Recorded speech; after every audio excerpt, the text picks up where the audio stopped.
Hey, I need that camera. Is that the cat? What? Yeah. Wait, your cat's fucking with the camera? Yeah, she started biting on it. Phenomenal blooper.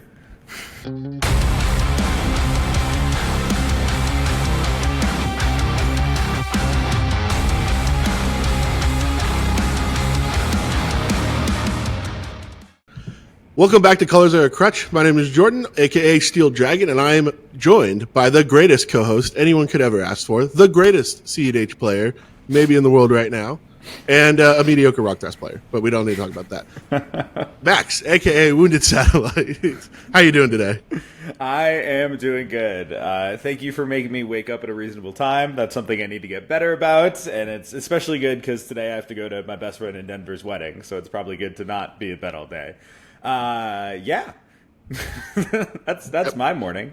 Today, we are going to be talking about the decks that we are running post-Steel City. So now that the invitational season's kind of wrapped up and, we have a chance to maybe do something a little different for a few weeks and kind of rest on our laurels until the next season kicks back up and kind of the next big group of tournaments, which I want to go ahead and shout out the Cookout before we kind of jump into the show.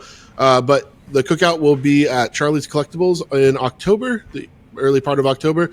This is going to be a great event. This is hosted by Lango, Wayne Young, great group of tournament organizers, and we are super excited for this event. Max and I will both be there, along with my wife Lily, and a bunch of us from up here in Raleigh will be going down there.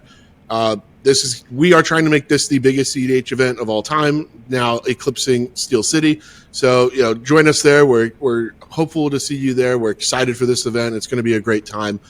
We always have a good time when we go out to Atlanta. And so, join us out there.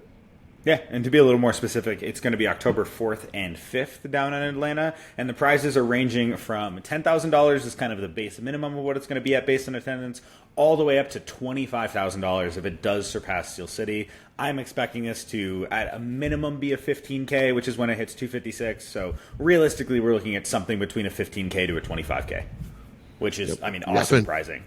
Fantastic prize pool. And these playmats are super sick. Yeah, these playmats are super sick. All these cool little jokes. It's both available in English and Japanese. So for everyone who likes the Japanese cards, we got a little special treat for you if you come out to the Cookout. Yeah, no, it's going to be super, super sick. You can pre-order them. I think they're $40, which is the normal playmat price for an event pretty much. But like I said every time, this is actually one of the playmats I might have to get because it is really fucking cool. It's a really sick one. Absolutely. With that, we're going to jump into the decks we're currently working on. Max, you've been telling me about bringing Talion, dusting the mothballs off, getting the cobwebs out and pulling it back out of the grave. Tell us about it. This is the deck that will save CDH. This is the deck that because we're in this meta in this like recent existence of CDH that is almost defined by parasitic greed.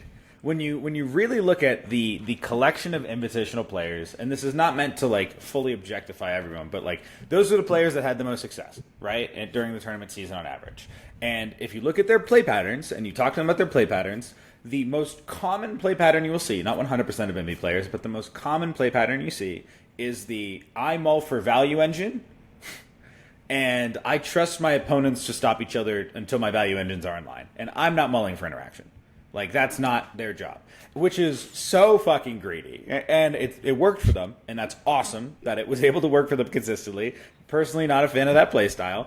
But Talion is a deck that is doing the same thing, but it will stop everyone very successfully. And the difference here is the difference between a control deck and a mid-range deck is that a mid-range deck is really only interacting with win conditions and is not interacting with people's value engines. And that's where you see people saying, have your Rhystic Study, have your Mystic Remora, sometimes have your Seedborn. Like have everything that you want as long as it is not directly winning the game, and I will only interact or win on top or do whatever when we get to that time for the giant stack battle. That's the like pure mid-range mindset.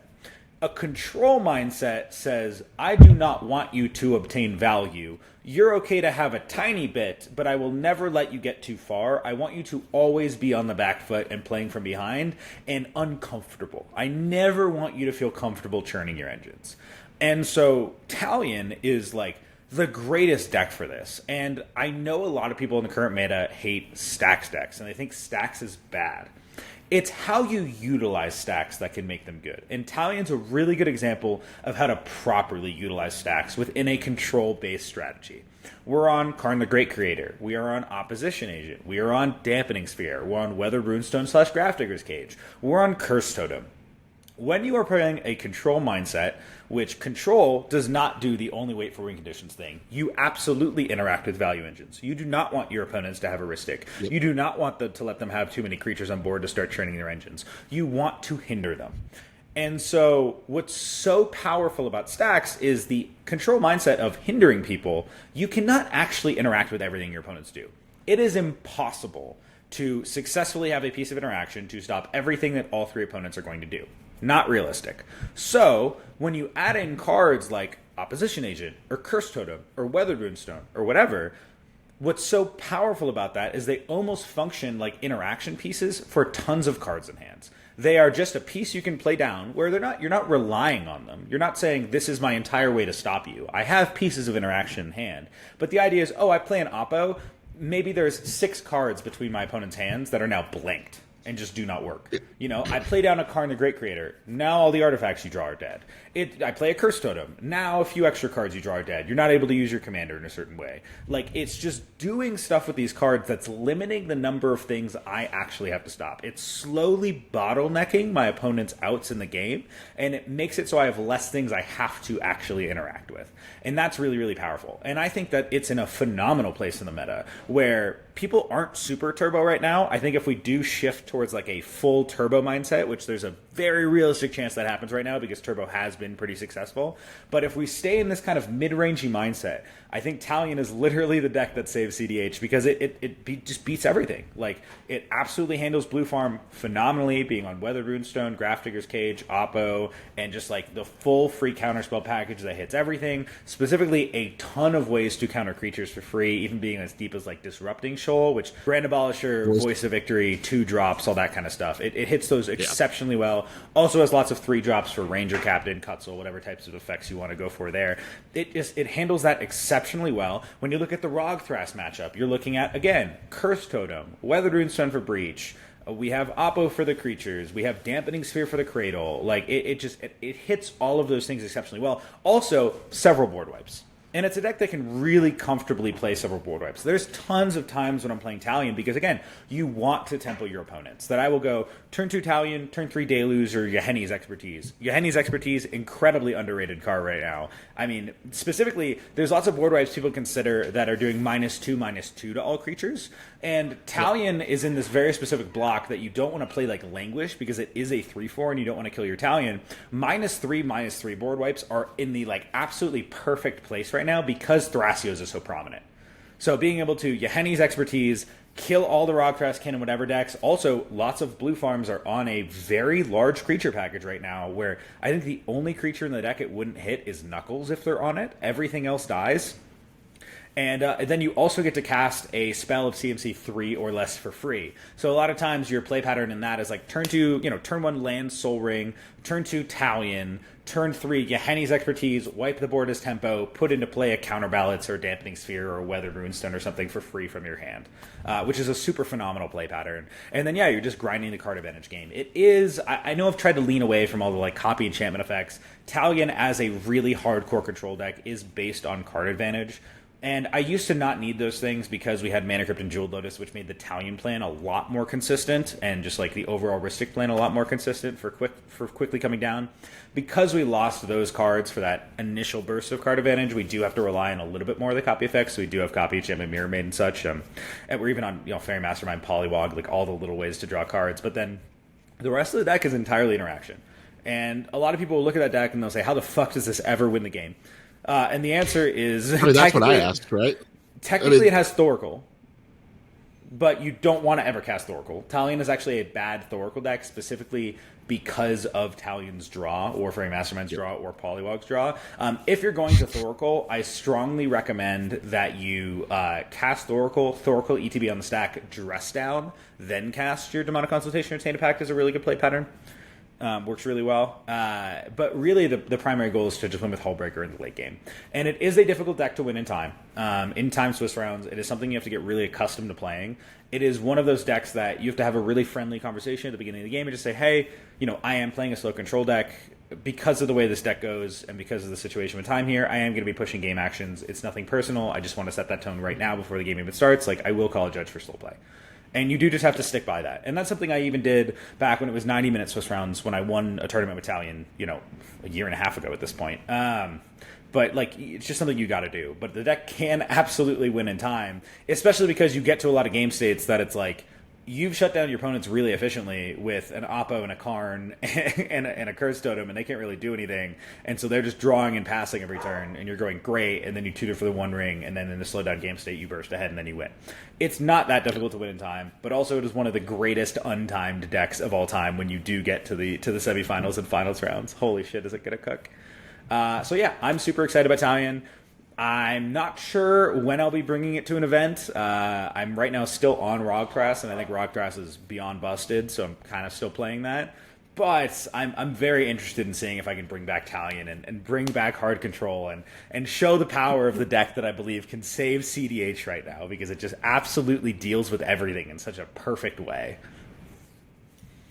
Makes sense. It's a cool deck. It's always been a cool deck, and hard control decks are really hard. They're really rare to come across in CEDH. So Talion being one of them. I used to love my Div hard control deck, and that was a ton of fun. And that's probably the most fun I've ever had playing CEDH. Just being able to tell your opponents, nope, over and over again is it's so fun. I don't know. I can't even think of another commander that can do it effectively outside of those two right now. Tivit runs some control elements, and Marnius runs some control elements, but I wouldn't call them hard control decks in the same way that you would Talion and the old Niv visit decks. Yeah. They have elements of it, and if you can stick certain pieces in there, Tivit always ran Curse Totem because why not?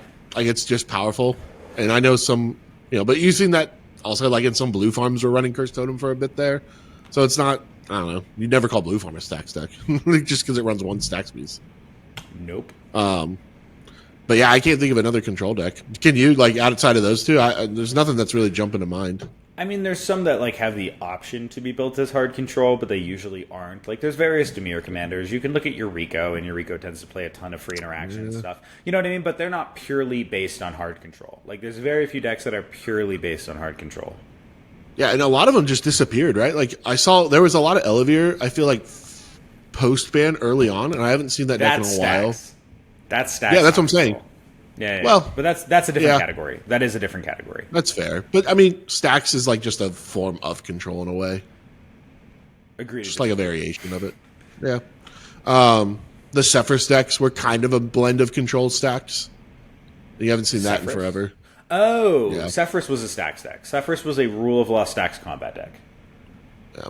Well, it had some control. You see what I'm saying? There's nothing that's just pure control. Well, I think Talion is pure control. Talion is the definition of pure control. I think the deviation between stacks and control, which control will often play some stacks pieces as control pieces to limit the number of cards they have to interact with, as I explained earlier. The difference with the stacks deck is it tends to not have the interaction on the stack. It tends to not be able to respond to things as well. It's much more of a proactive, I'm just saying you are unable to use this category of the game. I think also one of the biggest differences is Rule of Law.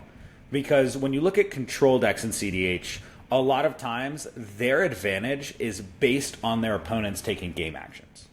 Right? So with Talion, the primary plan is Rhystic, Mystic, Talion, and so you are required for your opponents to take game actions for you to advance in the game. The only purely opponent agnostic form of card advantage is the One Ring. And so that's why when you get to really stacks heavy Talion games, you do end up tutoring for the One Ring almost immediately. It becomes the most important card because it lets you do your thing without your opponents casting spells when they can't. Versus Stacks decks are often just shutting down the access to play the game entirely. Talion wants you to play the game a little bit. It just doesn't want you to win the game. Seems like a cool deck, though. Yeah, I'm excited to see you bring it to an event and see what it does. It's fun. I look forward to my 005 record. I was going to say, They're not fucking winning. As there is a non-zero chance that is exactly what happens. I mean, look, man, my first ever event on Talion, I went straight undefeated on that bitch. Like that could cook. I've taken exactly one loss in a tournament on Talion ever, and it was a top 16 game. Really? Yeah. That deck cooks, bro. Nice. What is the first deck? We're each going to talk about, I think, 2 decks today. Just kind of keep it short, keep it clean. What deck are you working on right now? So I want to try Rograkh out. I know, like, it's been one of the best decks for a while, but I've been playing Kalia in my local league. It was picked for me, and I kind of got a taste of the turbo mindset, and it was fun. I've always been a mid-range or control player. Like, every deck I've ever played has basically been mid-range. Even my Nixilis list was very much more of the combat-focused mid-range rather than the Turbo Nas one. I tried the Turbo Nas one, and it didn't really vibe with me. So I'm kind of trying to swing back around, though, and I want to give Turbo a little bit more of a try. So I'm building a Rograkh list. I'm adding some weird cards to it that I don't know are good. I haven't actually played the deck yet. I've just been goldfishing it. And a goldfish is great. I mean, it's Rograkh, right? It's not going to not goldfish great. But I'm kind of excited for it just to kind of get my feet wet with Turbo. And like I said, I'm running some interesting cards. Like, I'm trying out Ashling in the deck just to give me a little bit more card advantage. I guess it's not really advantage, but it's just a way to cycle through the deck a little bit easier. I saw someone on Twitter talking about, like, Glaring Fleshraker feels really good in the deck, so I'm trying that out just to push the mana forward. What I've really liked about this deck and what I've seen it really succeed is its Necro's great. Like, I took Necro out of my blue farm list because it Necroed like shit. Most of my games where I tried to Necro just wouldn't do anything. Like, it had to have, like, the perfect setup of Necro to do anything. In a lot of my games, it was like I played Necro and I didn't have a mana to, like, even try to Final Fortune Born that turn. So it was like, okay, sculpt a perfect 7, but then my 7 comes, or I go up to 7, pass, and that 7 was just like, oh, it's okay, but it's still not like a great place to push. There were a lot of games where it was just, that was the issue I kept running into, where I would just didn't have a place to really push a good board or a Final Fortune on my Necro specifically. Nas was a much different story. My Nas always felt really great, but my Necros just always were awkward. I don't know why, but I felt like it just wasn't as strong of a card in blue form. But in goldfishing this deck, because I'm running cards like Vivi, Stormkiln Artist, Ral, Glaring. Oh, you're on all of that. Yeah, dude. Like, I stuck in a bunch of, like, really hard mana generators, and so every time I've gone to just slam Necro, I have a glut of mana that I can easily do something with that Necro right away. And that's been what? I said valid. Yeah, that's been super cool. And the deck just never has a mana issue at all. And, like, Ashling has felt really good in the deck, surprisingly. I'm also on cards like Beseech the Mirror and Lively Dirge, which are letting me pull these creatures out of the deck a lot easier and just put them right into play, which is something, traditionally I don't think Rograkh is trying to do. They're just trying to storm off and win really quickly.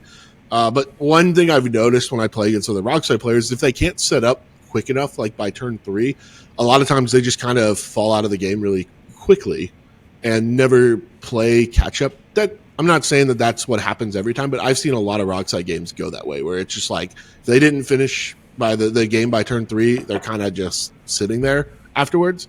And this deck feels a lot different. Like, I'm still able to pretty effectively storm off around like turn 3, 4, or 5 still. And I've done it where I'm like even goldfishing into like Heuristic Study, or I've done some practice games just with like 4 decks. Like, okay, play against a traditional blue farm, and they put out a Heuristic Study, and how am I still getting through all this? And deck still just kind of pushes right through it because it's got such a huge mana advantage.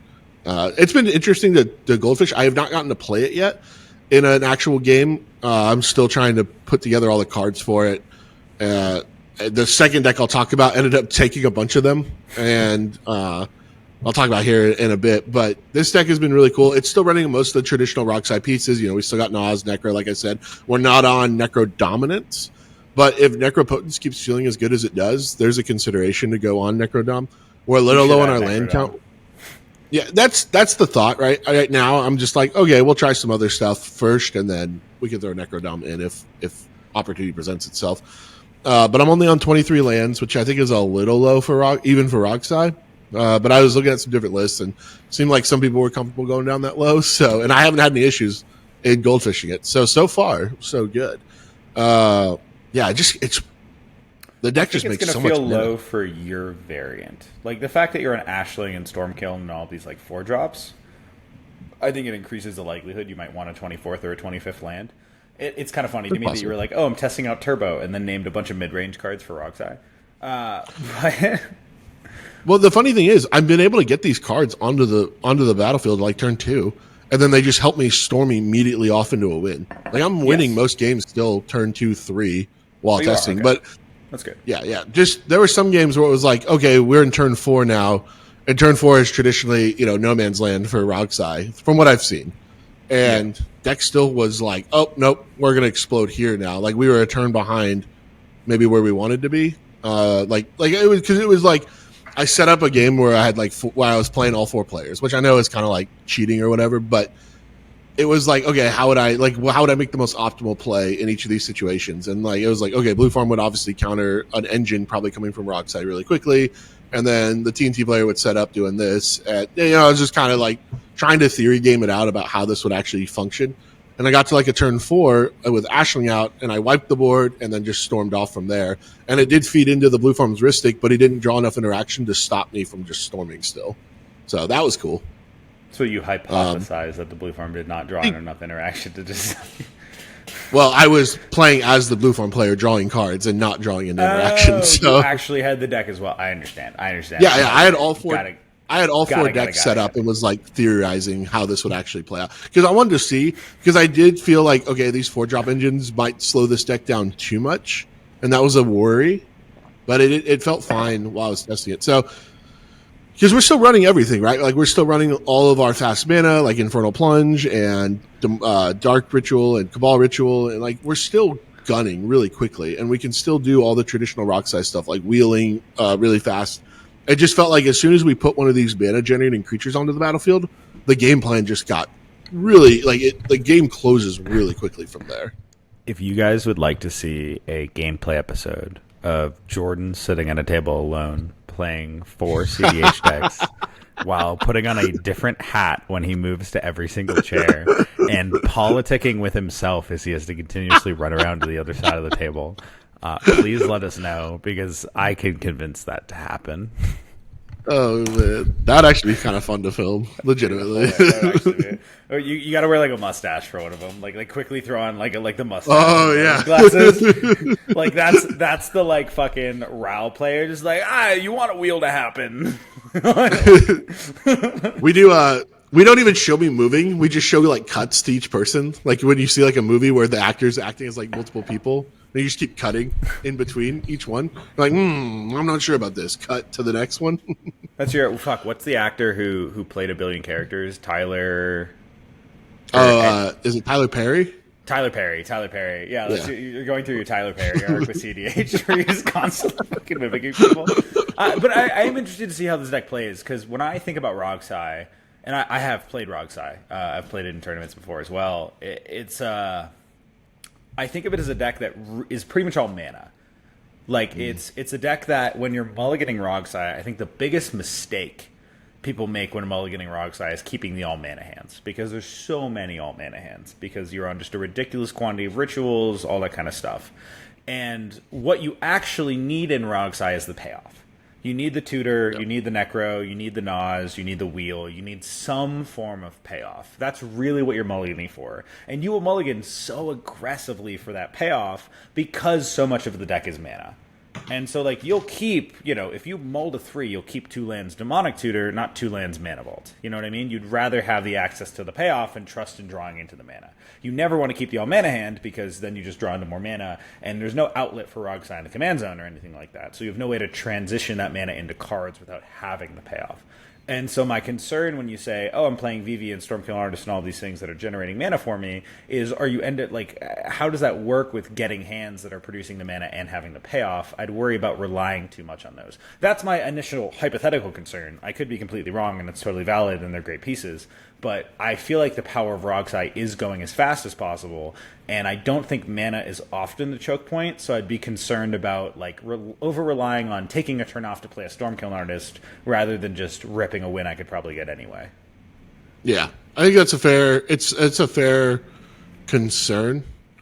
Legitimately, okay, what are we doing here? Why are we doing all this extra stuff? I just feel the deck's felt fine so far, and one thing I really like to do is I just like to push the boundaries of decks and try to see what works and what doesn't. I've done the same thing for TNT and Niv and Nagila and Marnius, and every time it's just I'm just going to keep pushing the deck forward, and if it doesn't work, it doesn't work. No harm, no foul. We'll just go back to the drawing board on it. But if you're going to test stuff, would you do me a favor? What's up? Would you test Arkham Dagson and the End Stone in Rograkh? Arkham Dagson. Arkham Dagson. We don't have enough. I don't know. Do we have enough artifact creatures? You have Silas. That's true, but do we ever want to cast Silas? I'm just this is a conversation I had a while ago when the Ensign was released, and I'm just curious if it would actually work. Like a version of Rograkh that's trying to put the End Stone into play and storm off. Dude, that's kind of hot, actually. And if you're already on you necro to fucking 1, go to your end step, or go back to 20. If you're already trying to do Bola Citadel stuff and you're doing the Goblin Welder lines, why not the End Stone as well? Yeah, it could be fun. Legitimately. I'm not saying that's good. I just really want to know if it works. Dude, the End Stone is just kind of hot in general. If I wasn't playing Admirals, there'd be a consideration here. The End Stone is actually insane. I've never seen it. Is that true? Have I ever seen it in a CEDH game? I feel like I have one time. I have not seen it yet, but I know it's good if it gets down. There's no way it isn't. Oh, it's a better Song of Creation. It's a worse Song of Creation. Its effect is better on the card. No. Song Creation is 2 cards for every spell. Is it 2 cards? Yes. Well, I've only cast Song of Creation one time, so I saw that happen. It was pretty fucking funny to watch. Hey, we still won. We still won. You did still get there. For those who don't know, back at the AGL tournament at the end of July, Jordan blind sent my Rograkh deck, literally 0 games on it before round 1 of the tournament. I walked up to him round 2 after I just won my round 2 on Song of Creation. I walk over to Jordan's table, and he has resolved the Song of Creation.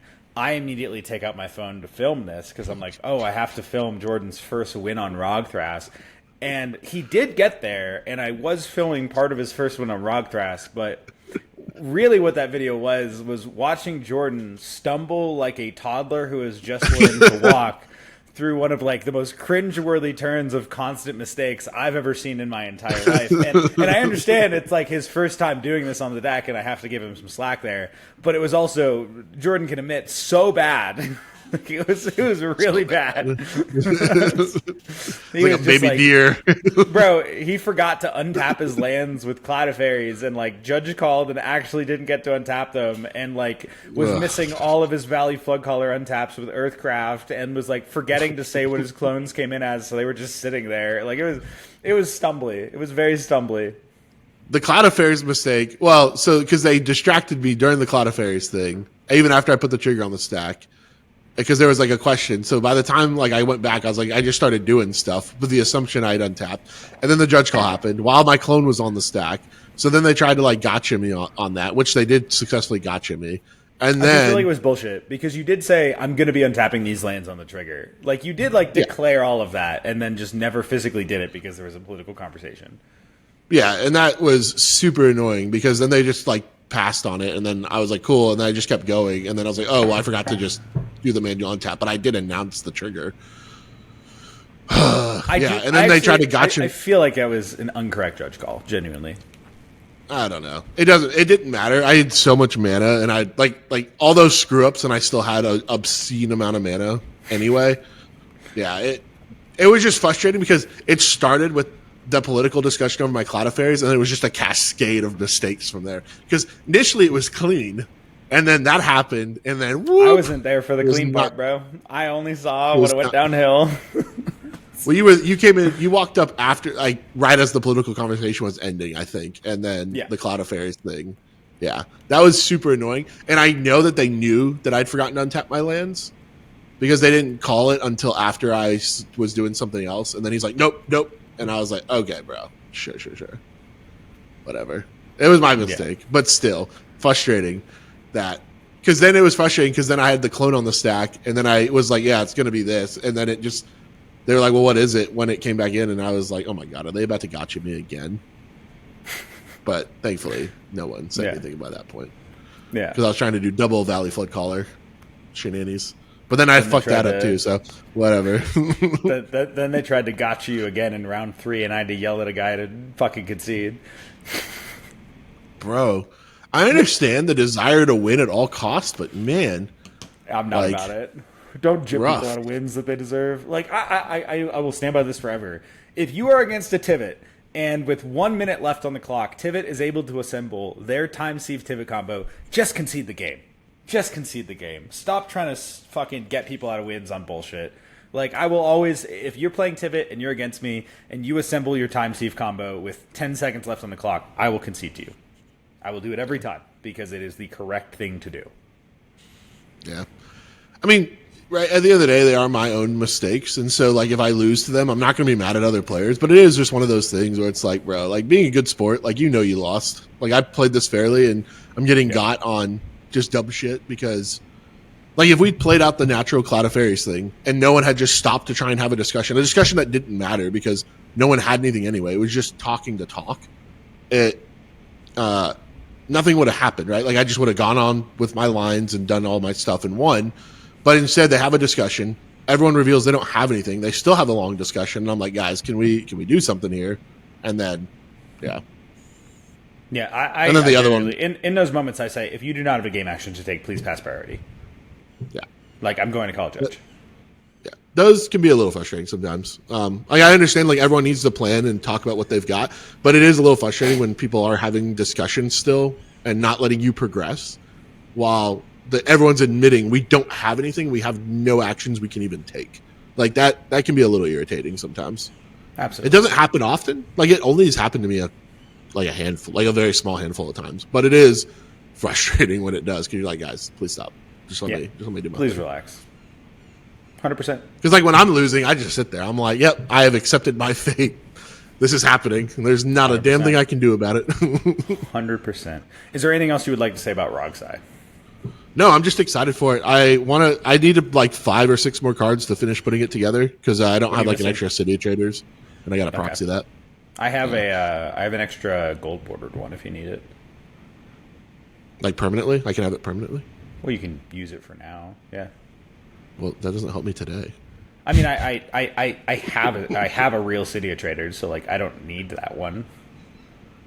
Yeah, we have one, but Lily. Like, we're only buying one of those ridiculously expensive cards, and then I just order from MTG Print or whatever it's called for proxies. And then so Lily's more important. So yeah.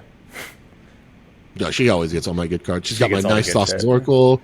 Yeah. She's got my Mox Diamond. Hold up! Don't. No, don't it was mine. No, don't try and throw that in there. No. It was my Oracle. No. What you've I never traded my deflecting spot. That's great. You're married. Is there a prenup? Oh, no. No, there's not a prenup, so shut the fuck up. Should be a prenup around just my Magic cards. Yeah, around just your. I was going to say, bro, wait 2 years. You're going to be very glad there's no prenup. Lily just graduated. She passed the bar and all that kind of good shit. Well, I guess she hasn't got the results, but she hasn't got the results back yet, but we know she passed the bar. The funny thing is, I think she will know by the time this video comes out whether or not she passed. Sick. Yeah, because she finds out we are filming this on... Yeah, we're filming this in late August. She'll know early September, so... Yeah, moving on. The other deck I've been working on, I'm just bringing back my old decks. I'm not really innovating something brand new, but I'm innovating. I'm innovating the decks that I used to play. Well, so like pre-ban, I loved Nixilis and I loved Talion. And they were decks that I really felt kind of died with the bans. And 100%, I think they overarchingly got worse. They were decks that really, really got a huge boost from Mana Crypt and Jeweled Lotus being involved in the strategy for Talion. And then specifically, Nixilis, my variant of Nixilis was a hardcore Dockside deck. Like, I was on Magda, I was on Cloudstone Kuro, I was on Chthonian Nightmare. Dockside was even one of the best, like, not full combo pieces. I mean, just as a mana engine to, like, Dockside into Naz or Dockside into Citadel, but then also because the deck's on Mayhem Devil and Reckless Fireweaver for pings, like, Dockside was an amazing piece to suddenly draw you 8 cards while making you 8 mana. Like, it was the best card in the deck, and it wasn't close. Like, it was a deck really built around Dockside. And so now that I'm re-innovating Nixilis and Talion, I've had to go this like much more Ristic defined variant, a little bit more like free interaction defined variant because I'm not often going to have as much mana up. And Nixilis have had to transition towards a Rakdos Storm Turbo Shell that is able to do a little bit more with just and Pingers. Where fortunately, did get some new cards. The addition of Razor Kid Needlehead and Scrawling Crawler and Glaring Fleshraker, which I know some of those existed pre-ban, but like, especially Scrawling Crawler and such is overall a newer card. There's just more total pingers that work with him now, which makes the deck more reliant on Nixilis. And that's why you see a lot of current decks playing stuff like Untimely Malfunction and Lightning Greaves and such like that, because they're like, oh, I really need my more than ever. And in my brain, I'm like, yeah, Ob's really good, and we have more cards based around him, but at the same time, if you are playing these quote-unquote bad cards just to try and protect your mid-range Rakdos plan, you're naturally eking away from what naturally makes Rakdos powerful, which is the ability to just go really fucking fast. So am I playing and am I playing all these pingers? Absolutely. They're great cards together. But I don't actually give a shit if you get rid of that plan, because the deck is just full Rakdos Turbo. So I am not on any of those protection pieces. I have cut all of those things out of the deck. I do not want any of them. And I have just stuck in absolutely pure Turbo win the game cards. And I think that that's the way to go. I've played the deck actually like 10 times already. It's been wishy-washy. There's definitely been, like, some of the games were fun joking around. Like, I had one game the other day that I absolutely could have done the correct thing and like played out a Vexing Bauble and been a little bit slower, but instead I was like, fuck it, I drew LED, I'll just play Ob on turn 1, like we're playing a fun casual game. And then Ob just got blown up immediately, so then sure, in that game I'm not doing shit. You know what I mean? But like the games that have actually given a shit about Ob, it's done the thing exceptionally well. I won at instant speed, which I didn't even know was possible in the deck, because someone fucking cast a bargained Beseech the Mirror, and I was like, Saw in Half? Dualcaster Mage? Make infinite bargained Beseech the Mirrors? Oh, no. And so I was just like, okay, the first 5 that resolve are non-creature spell pingers, and the next 10 are just mana rocks, and you guys each take like 50 damage. Jeez. Like, you can just find That's weird shit really to do in funny. the deck. It was based as fuck. Like, the guy thought he was winning with his Beseech the Mirror, and I was like, absolutely not, fucker. Get out of here. So that was really fun. But like, the deck has performed super, super well, because a lot of times it is just like, I say it's a turn 3-4 deck. Like, Rogsai is a turn 2-3 deck a lot of the times. Ob is a turn 3-4 deck. So it is a half step slower than something that's like pure turbo like Rogsai, but it's able to grind the mid-range better. And while my goal is not to grind the mid-range, my goal is to win on turn 3 or turn 4, Ob is still exceptionally good at grinding the mid-range, and it also has the out that most decks don't have, where I can just kill you. Like, I really can just kill you. Like, the fact that Ob can just smack you in the fucking face and one-shot a lot of people is a huge piece of advantage. And the other thing I love about the deck, and have always loved about the deck over other Rakdos Turbo decks, is, you know, Rakdos does not get to play that deep of an interaction package. It cannot defend itself super well. You have Defense Grid, you have Red Blast, you have Pyroblast, you have Deflecting Swats. I don't want to talk about Untimely Malfunction and Bolt Bend because there's trash, but like its interaction package is not good, right? We're not playing Debolt's Trickery, all right? But so it cannot actually defend its pieces that it wants to cast very well. It's trying to snipe things through. And what's so powerful about Ob is the ability to cultivate situations that I never have to cast a win condition. Yeah. It is one of those decks that is able to just say, okay, there's a Kessig Flamebreather, a Firebrand Archer, a whatever amulet, a Black Mage's Rod, a Coruscation Mage on the battlefield. Mana Rock, Mana Rock, Mana Rock, Mana Rock, Mana Rock, you're dead. Ritual Mana Rock, you're dead. Like, it never has to cast a real spell. And because so much of the deck is just rituals and Mana Rocks that just allow the chain to keep going, you win the game without ever needing to quote-unquote combo and win the game, which is super powerful. And even, like, I'll never forget a game that I won with, like, 19 cards in library. All my stuff had been exiled. I don't really have shit to do. And I was like, okay, I still have a couple pieces. And I was able to assemble Kessig Flamebreather, Twin Flame my Kessig Flamebreather, you know, Magda get my Citadel into play, cast Sensei's Top 19 times off the top of my library to do 38 damage to each of my opponents. Like, you can just find actual burn kills in this deck that don't really have to cast win conditions. And I love that. Ob is super, super fun. It's a deck that has a very special place in my heart. It was the first non-Kinnan deck I ever played in a real tournament. So I'll always love my Obby boy. It was my declaration to the community in early 2024 when people literally said at the time, it is impossible to win without blue. And I said, fuck you, you're wrong.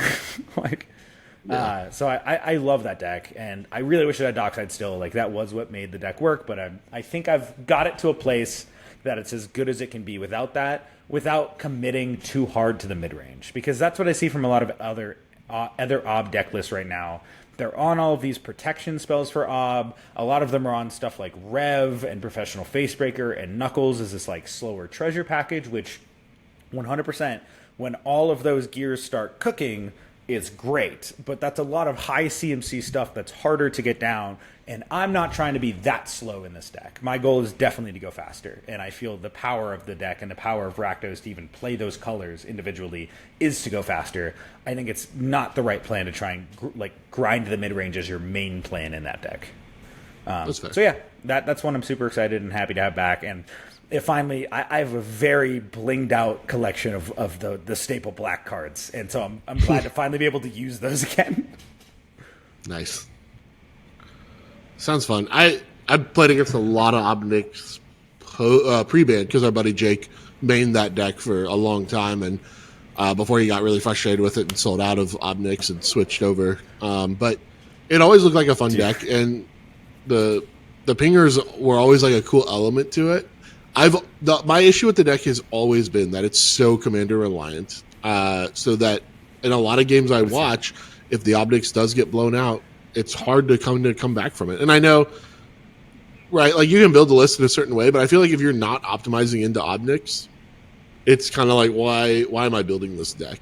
You know, to a certain point, because there are probably just better standalone Rakdos commanders you could build if you don't care about your commander. But Obnix is such a powerful engine in the command zone that you want to build for it. And then I watch Obnix fold game after game after game after game. And so I do like the build that you're doing where it's a little bit more turbo-based to try and avoid some of the targeting that happens to Obnix. Yeah, it's like I just need a turn of Nixilis and a pinger to like set up a little bit, and that's right. Kind of it. And then it just transitions that immediately into a win. Though, do you remember my first night ever playing with you and Jake at that Denny's or IHOP or whatever it was? Yeah. Where Jake had a very mid-range build of Nixilis, and I literally just handed him my deck and was like, just try the full turbo. And he was like, okay, I'll try it. And then he didn't really know what to do when he got to the, like, I'm going to send it position. And I kind of walked through them, and he was like, oh, this is cracked. And I was like, yes. Yeah.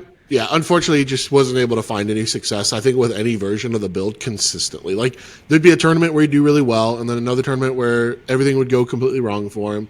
And then, like, another tournament where he'd do decent, like, almost there, but not quite, which would keep him on the deck. And then I think he was just kind of caught in that cycle of, like, I was close, and then I do decent, and then I'm just back down at the bottom, and then, you know, just kind of all over the place. And since he's been on... He went through a couple different decks. He's on Vivi right now, and I think he's liking it a lot better. It's a little bit more consistent of a deck for him. Nice. Yeah, Vivi's super fun. Yeah, Vivi's cool. Vivi's super cool. I will say I am a bigger fan of the mid-range Vivi than I am of the hard, I'm just going to send it Vivi. I think the hard send it Vivi like stumbles into the same issue as Rogsai, where it's just like, oh, I'm going to kill your Vivi, and if I counter this one thing, you're kind of done. Yeah, I've also seen the Vivis like start to storm and whiff really hard even as they get down the stack. It's literally they're looking for that curiosity effect, and a lot of games I've seen, like as soon as they hit the curiosity effect and it gets stopped, they're just done. Yeah. And there's not really they're just like, oh, well, that was my attempt. I've also seen a couple times where they had the curiosity effect on and like something nutty happened. Like I saw one game, it's funny, where the Vivi player got brain freezed, and they were like, oh, well, you can't draw any cards now. You get one spell. Make it count. Really they stormed off for like 30 and then got hit with a brain freeze, and it was like, oof, rough. And yeah, so like it is funny though, because like Jake's is on a very turbo Vivi. And it's funny because his Omnix was very mid-range, and you're talking about like the new Omnix has got to go back to being more of a turbo deck at this point, as well, and see more success there. Yeah, well, I think Vivi just has the ability to break through the mid-range in a really exceptional way. Honestly, very similar to what Nixilis does in a funny way of explaining it, just because Nixilis gets to a place that you're drawing cards in every spell you cast, and that's also what Vivi does. But Vivi has interaction that's really relevant. And that's kind of the difference. Is Nixilis is not good at hindering its opponents. That's not its goal in the game. It plays a lot of single target removal. It has very good removal capabilities, which is honestly something I love about the deck, because it does have that density of removal. It's super good at convincing people to tap their City of Brasses to see if we find interaction, which is great. But the interaction is there specifically to hit Drannith Magistrate, because that card just hard stops us on everything we want to do. Right. That's the reason we play removal, is just for fucking Drannith. But we do play a lot of it. Vivi, though, because it plays actual interaction, especially the mid-range Vivi, it's super good at setting up a position of being very protected and then just like hull breakering for the win or something like that, which I think is phenomenal. Yeah. Plus, it's still you still get kind of the pingy effect to it. Yeah. Like you still get to run. I mean, no build I've seen is running pingers necessarily, but Vivi being a pinger itself, Vivi you get is kind a of the pinger. same. Yeah, right. Yeah. You kind of get the same. The deck feels similar-ish. I've also seen a lot of times when Vivi is played, someone clones it. That's a very common thing with Vivi. And what happens is when someone clones Vivi, suddenly the other opponents are taking a lot of damage. like it goes pretty quick. I actually died. It's probably the only time I've legitimately died in a tournament game to just taking damage from Vivi. Because it swung at me, and then I was just getting pinged down, and I was like, oh god, I'm just dead. Like, no matter what I do, I'm dead here. You're cooked. Like, he's just going to keep going, and I'm just going to die. I'm at 10 life. 10 spells, and I'm out. You Grixis boy, tell us about the last deck you've been working on with your wife.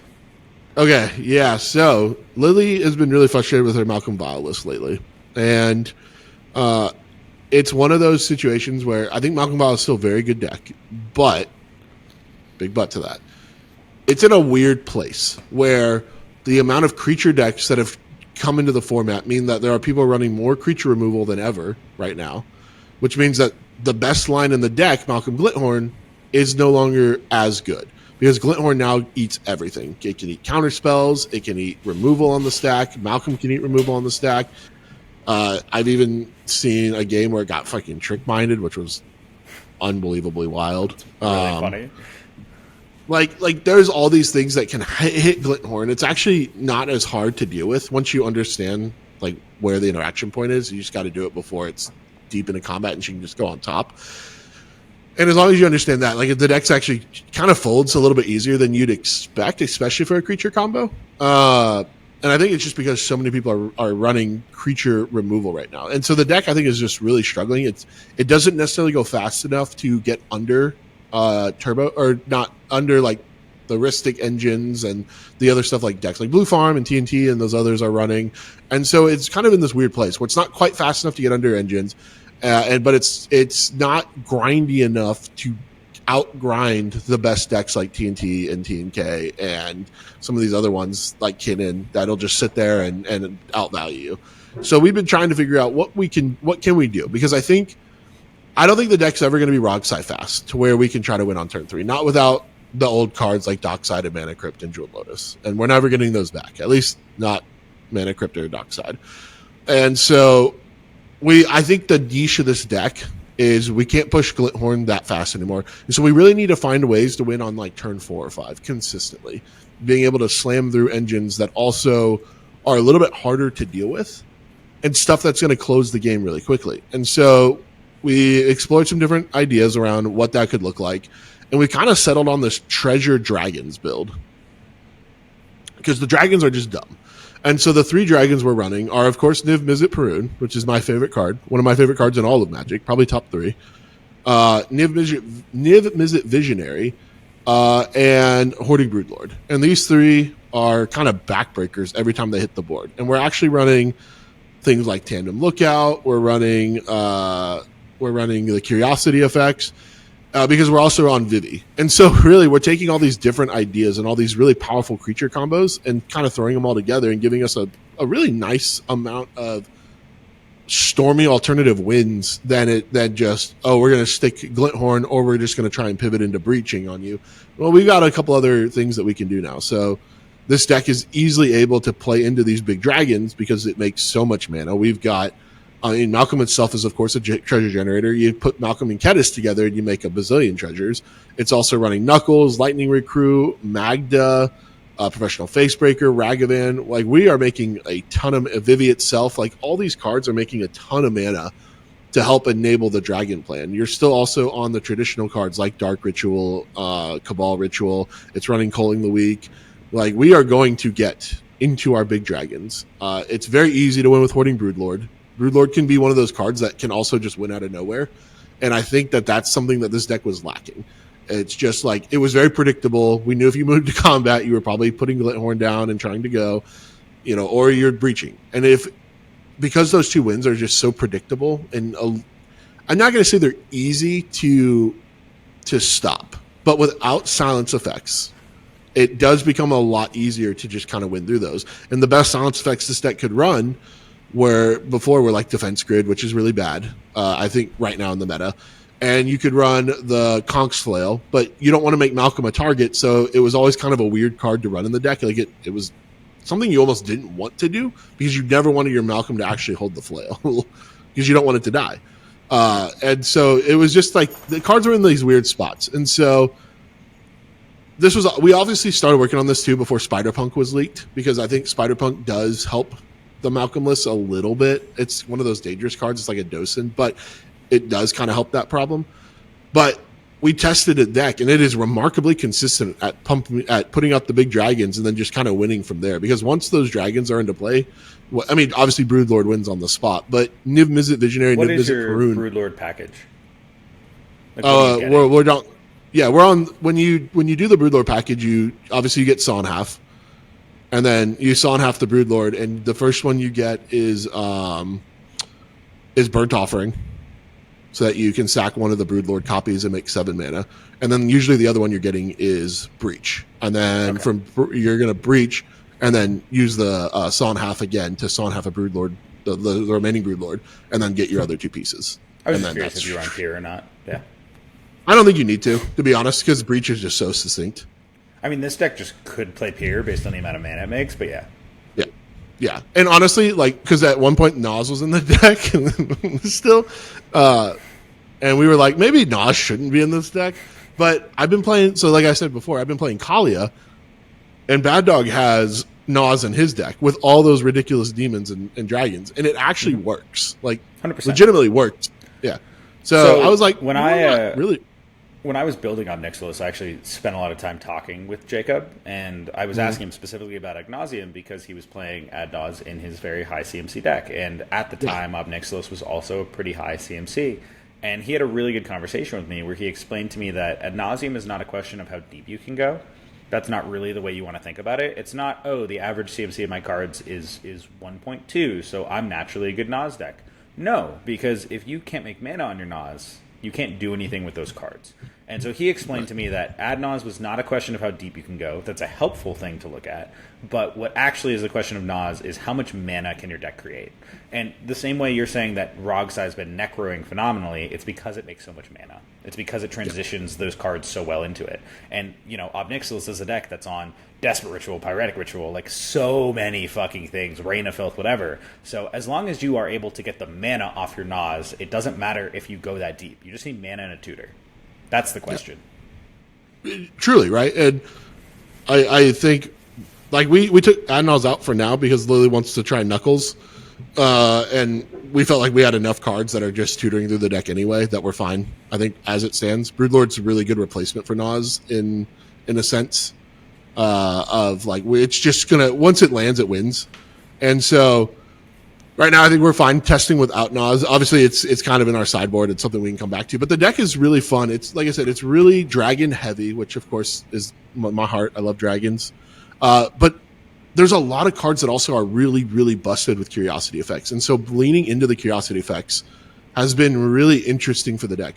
Obviously, Vile is a card that was really good back in the day, like the Vile control decks. The Vile curiosity control decks were like kind of an ancient history, but it's not bad still. Like it's still making you mana and drawing you cards if you've got like the ley line, and this deck can run all the different, like, turning your stuff into Pirates decks. So Vile can actually be some decent value. We're running, like, Unnatural Selection, Leyline of Transformation, and some of these other ones that turn all my stuff into Pirates, which gets really bonkers when you've got, like, a Niv out or a Bowmaster. Then it just gets hilarious. But, yeah, so, like, we're on, like, Lightning Recruit is really good with Curiosity. Mayhem Devil's really busted with Curiosity. Niv Mizzet, of course, wins the game. Niv Mizzet Visionary is just another curiosity effect, so super, super good if you get this one into play and you've got one of these other pingers.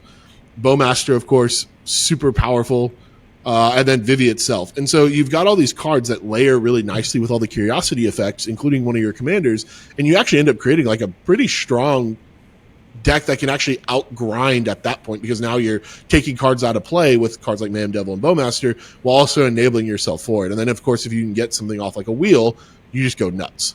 And so the deck actually is goldfishing again really nicely, playing really nicely.